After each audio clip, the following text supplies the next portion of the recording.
Oye, Judith, ¿supiste que nos está invadiendo los marcianos? ¿Qué? ¿De nuevo? Hola, radiovaquitos. Bienvenidos a Radio Back, un programa de sabiduría práctica donde te damos consejos como se los daríamos a un amigo.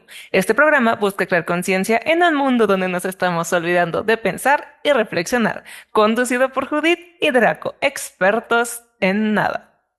En nada y los marcianos llegaron ya. Hoy vamos a platicar sobre eso, pero no sin antes agradecer a Shell, la empresa que combate la crisis ambiental por medio de sus productos.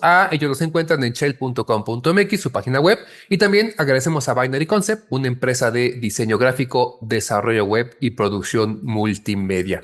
Pero si ustedes no andaban despiertos por ahí de 1938, también se enteraron de que los marcianos nos invadieron, nos mataron y nos hicieron tantas cosas tan malvadas que hay que entender por qué, porque para mucha gente sí pasó. Pues bueno, este chismecito va así. El 30 de octubre de 1938, la Columbia Broadcasting System transmitió a las 8 de la noche la adaptación radiofónica de la novela La Guerra de los Mundos de Herbert George Wells, a cargo de una compañía de teatro que estaba dirigida por Orson Welles y por John Houseman, que antes ya habían producido otras obras literarias en formato radial. Esta adaptación causó tal impacto que generó pánico en muchos oyentes que creyeron que efectivamente una invasión marciana estaba ocurriendo en tiempo real. Aunque el programa duró menos de una hora, su efecto marcó un hito en la historia de la radiodifusión y dio para bastante estudio de nosotros los seres humanos. Y bueno, si ustedes estuvieron viviendo toda su vida debajo de una piedra o son de los que tienen playeras de fútbol en sus asientos del auto, entonces tal vez nunca se enteraron que había pasado esto, porque es muy conocido, es algo que se ha tratado en un montón de espacios, así que no venimos a contarles esto porque ya se sabe, un pánico generalizado, etcétera.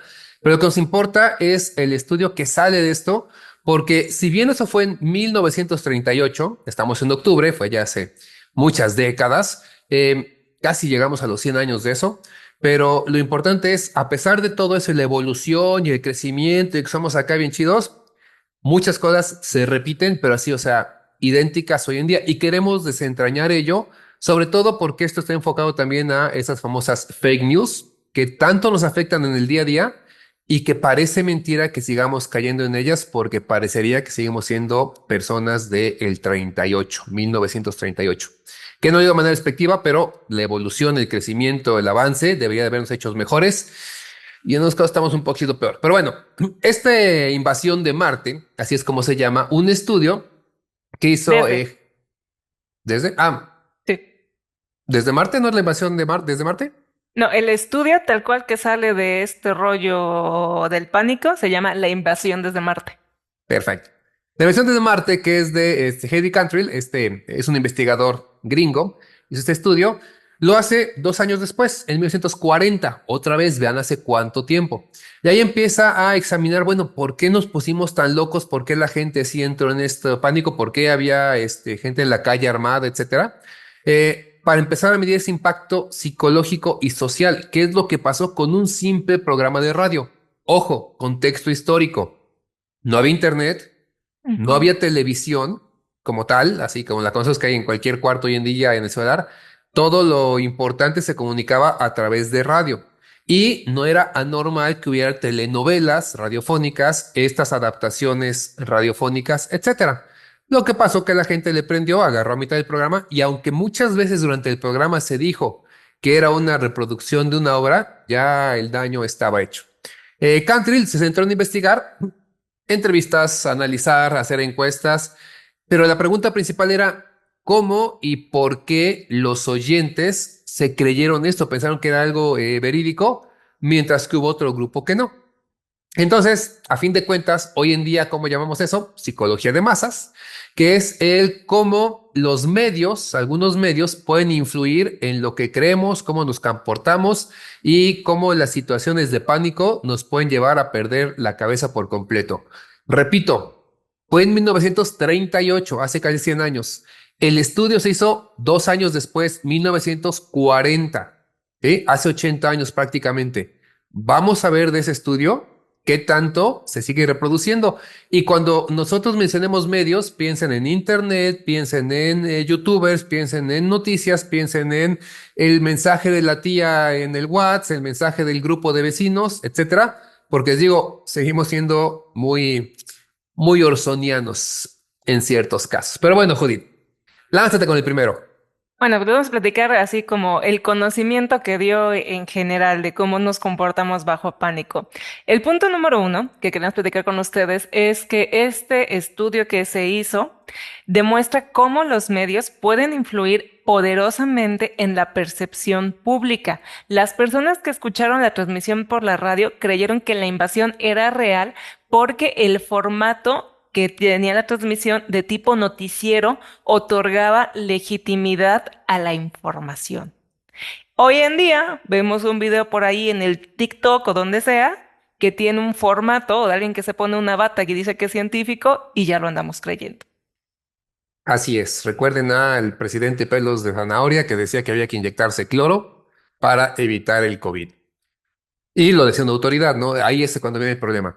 Punto dos, incertidumbre, miedo, ansiedad colectivas generalmente se amplifican ante reacciones de eventos inesperados. Es normal. De pronto nos llega el run run de que algo pasó. Desgraciadamente en el mundo que vivimos se escuchan balazos cerca de nuestra casa y pues es un susto de qué pasa y pensamos lo peor, ¿no? Pero los más vulnerables a esto, a perder la cabeza, pues de alguna manera, al menos psicológicamente hablando, son los que traen cierta predisposición por factores como puede ser que hayan sufrido ya algo similar, o sea, alguien que ya estuvo en una balacera, pues va a espantarse mucho inmediato. Pero hay otras cosas como el factor sociopolítico. En ese entonces, en el 1940, la tensión por la Segunda Guerra Mundial estaba a flor de piel. Entonces, estas personas, tal vez los que ya han venido a una guerra, los que han vivido guerras, la Primera Guerra Mundial, etcétera, pues claro que estaban muy asustados. Entonces, los contextos definitivamente siempre tienen que ver en cómo tomamos una noticia, cómo la entendemos y a veces cómo la malentendemos o la amplificamos. Ojito por ahí. Y eso también es para que seamos empáticos con los demás y entendamos, pues porque muchas veces corren o corremos como pollos sin cabeza. El tercer punto es uno de los hallazgos más destacados de el estudio de la radio, de esa radionovela, es que personas con mayores niveles de educación y capacidad crítica eran menos propensas a creer en la veracidad del programa. Es decir, aquellos que se pusieron a verificar la información, cambiaron de canal o buscaron otras fuentes, no fueron tan afectados por el pánico. Punto cuatro, el contexto social y cultural un poquito. Hablando de las experiencias previas, lo que hemos vivido antes, en este caso en medios como era la radio y todo lo que era la cultura popular, influye en cómo interpretamos las cosas. La gente que ya conocía sobre la obra de H.G. Wells, ya conocía el libro de la Guerra de los Mundos, o ya había tratado con programas radiales similares, no interpretó la transmisión de la misma manera que los que no la conocían, es decir, se espantaron un poquito menos. Ejemplo de la vida real. Vemos a el Papa abrazándose con Trump, por ejemplo, o a Trump con Putin, y muchos que tenemos este bagaje decimos, es IA, inteligencia artificial.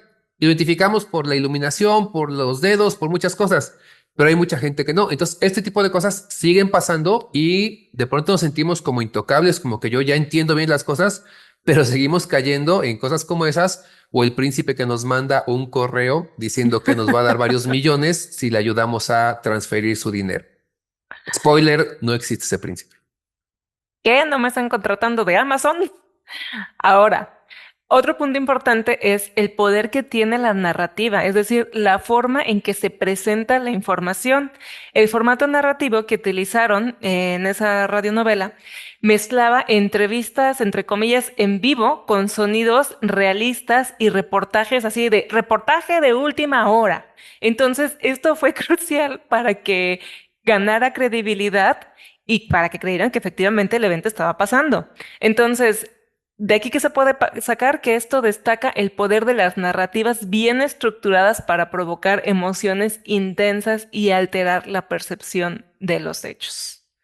De este punto, yo podría platicar por horas, así que en la conclusión lo retomaré. Va. Va.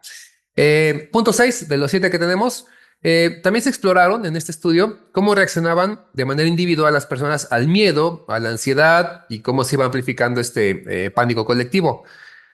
Cuando las personas creían, de veras creían que estaban siendo testigos de algo catastrófico, de que sí se estaba acabando el mundo, de que se había marcianitos matándonos, el miedo se extendió rapidísimo entre las comunidades y se empezó a hacer un contagio emocional. O sea, ya no era la información, era el miedo lo que se contagiaba. Eso, tristemente, aquí en nuestro México querido, pasa mucho con, ya lo dije, balaceras, con lo que está pasando con el crimen, la violencia, que de pronto sabemos de que a 15 casas de aquí encontraron una casa de seguridad, pasó algo, desvivieron a alguien, empieza a haber mucho pánico y no sabemos qué sucede, pero todos estamos asustados. O un caso no tan drástico con el crimen, temblores. Que tembló y sabemos que en Ciudad de México pues es preocupante los temblores. Empezar con eso. ¿Qué pasó? También es que alguien no me contesta. Uy, si no me contesta ya. Y todos se ponen como locos y resulta que allá ni lo sintieron. Entonces, ojo porque es muy fácil caer en el pánico y lo malo del pánico, aparte de que no pensamos, nos vemos así como borregos que nada más gritamos y corremos, es que es muy fácil contagiarlo. Entonces, no contagien pánico y no caigan en contagio de pánico. Séptimo y último punto, existe una confianza ciega en la autoridad de los medios. Muchas personas dan una confianza así total. En aquel entonces era la radio, antes fue el periódico, ahorita es a la televisión, bueno, después fue la televisión, ahorita ya es a redes sociales y así conforme van evolucionando los medios, va cambiando en quién se deposita, pero finalmente es es una confianza, como se dice, o sea, completamente ciega y ya, lo que digan, eso es verdad absoluta y pues la neta lo que podemos hacer es verificar las fuentes, o sea, ver si lo que ellos están diciendo es cierto o no es cierto. Porque si no, pues es bien fácil manipular o engañar al público. Y con esto de la confianza ciega a la autoridad de los medios, no nos estamos refiriendo nada más a influencers, sino que también desde las compañías muy grandes de radiotelevisión hasta precisamente los influencers. Sí, con eso terminan los 7 puntos. Ahora sí vamos a dialogar un poquito porque esto es bien interesante, espero no extenderme mucho. Pero básicamente lo que yo les diría es, sí, ya pasaron 80 años. Sí, qué tontitos esos que se lo creyeron, jajaja. Estamos igual y me incluyo definitivamente, ¿no? O sea, ¿cuántas veces no hemos compartido una noticia? A veces de la mejor manera, de corazón. Oigan, ya me contaron esto y lo paso al grupo de la familia sin verificar. Y estoy pasando fake news, no siempre con mala intención, pero lo hacemos. Entonces, aguas porque es muy fácil que nos manipulen. Le decía a Judith que yo creo que un seguimiento de este programa tendría que ser algunas teorías de manipulación de Chomsky, aunque ella se burle de mí. ¿Por qué es esto? O sea, es que si somos muy influenciables, si fácilmente nos pueden engañar con un programa radiofónico, con un mensaje de WhatsApp, con una imagen de inteligencia artificial, entonces hay que entender qué mecanismos usan para engañarnos. Por eso creo que más adelante podríamos platicar al respecto. De lo que contaba Julio del punto 5, la narrativa. Dependiendo de qué tan bien se cuenta una historia, la podemos creer. ¿Sí? Es así de simple y sencillo. Y creemos que como ya tenemos un avance tecnológico, ya es más fácil descubrir qué es cierto y qué no. Pero creo que es todo lo contrario. Ese avance tecnológico nos trae nuevos medios, nuevas formas de comunicación, cosas muy inmediatas que tenemos ahí y en las que es muy fácil caer. Entonces hay que tener mucho cuidado, mucho ojito con eso. Porque así como le pasó a estas personas que algunos decían que iban hasta desvivir a sus hijos para que los marcianos no los tuvieran, o sea, a ese nivel se llegó y hablamos no de 10, 20 personas, sino de toda una comunidad gigantesca que estaba en eso. Así de pronto pasa con avisos, con engaños, con este correo falso del príncipe de Arabia y con mil cosas más. Entonces, hay que despertar un poco más la mente. Las herramientas que tenemos hay que usarlas para verificar. No hay que dar de inmediato un retweet, un reenvío, hasta que no hayamos visto que es algo cierto. Tenemos también algo muy enfermizo, yo creo que todos como humanidad, no como personas, sino tal vez como el mismo género, que es que si me entero de algo, quiero ser el primero en contárselo a alguien más. Esta necesidad de ser el primero en contarte el chisme. Y esa necesidad la aprovechan muchos para empezar la manipulación. Ya para cerrar y que Judith nos comente, piensen, por ejemplo, lo que ella decía, que el canal que nos lo dice sea un canal oficial, tampoco implica que sea correcto. ¿Cuántas veces no nos han dicho cosas que son falsas a través de canales de comunicación de gobierno? El partido que esté, que quede claro. O algo muy conocido aquí en México, los influencers que en plena veda electoral y sabiendo que no debían hacerlo, pues transmiten, no, yo les voy a contar de corazón lo que yo siento, cuando todos tienen exactamente las mismas palabras, ya ni siquiera los hechos. Hay unos análisis de algunos noticieros gringos de cómo de pronto 100 noticieros dan la noticia exactamente igual, pero idéntica. O sea, alguien se escribe y todos la dan igual porque atrás hay un bar y otros intereses. Entonces, ojo, porque nuestras opiniones deben de venir del exterior, tomar nuestro conocimiento, nuestro bagaje, hacer una deconstrucción, entender, filtrar por un y si no es cierto, y de ahí ya tomar una decisión o una acción. Pero si además vamos repitiendo, es bien fácil caer en esto, y por eso tenemos gente que de pronto acaban muertos en un pleito de dos porras de fútbol, porque nos descontrolamos y ya dejamos de ser personas, nos convertimos en animales, no lo digo de una manera grosera, sino es una jauría donde ya no te detienes a pensar, ya vas haciendo lo que los demás. Así de grave puede ser algo, así son las guerras prácticamente. Entonces, ojo porque pues no se lo deseamos a nadie y vemos que en 100 años no hemos avanzado tanto, pero podemos, que es lo importante. Híjoles. Somos humanos, pero bueno, por mi parte, dos comentarios. Uno, el pensamiento crítico y el otro, la empatía. Sobre el pensamiento crítico, por eso es bien importante el pensamiento crítico. Por mucho que nos repatee que en la escuela nos pongan a leer y analizar textos y que las líneas y los puntitos y que los problemas lógico-matemáticos y demás, por eso es importante. A lo mejor la raíz cuadrada y el teorema de esto y el otro de aquello no lo utilizaremos. Pero el pensamiento crítico, que precisamente es lo que decía Draco, es cuestionar, aprender a cuestionar, es bien importante. Y ya ni siquiera les digo para poder comprender los temas más top y más in de física cuántica y de química, no, nada más para la vida diaria, para poder vivir. Entonces, eso es uno.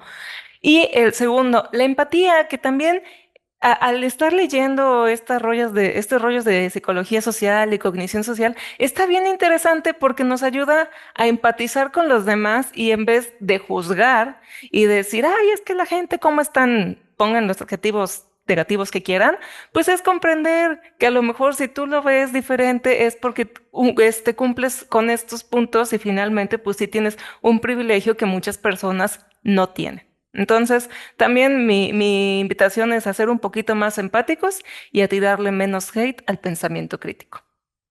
Las personas no son idiotas, somos idiotas, o sea, tenemos que incluirnos ahí y partir de Sí. ahí para entender. Entonces hay mil cosas que no conozco y no por insultar, sino porque sí, o sea, no lo sé todo, entonces las demás personas tampoco, hay que ser empáticos y juntos ir construyendo ese conocimiento en pro de un mundo mejor y en pro de no espantarnos porque llegan los extraterrestres.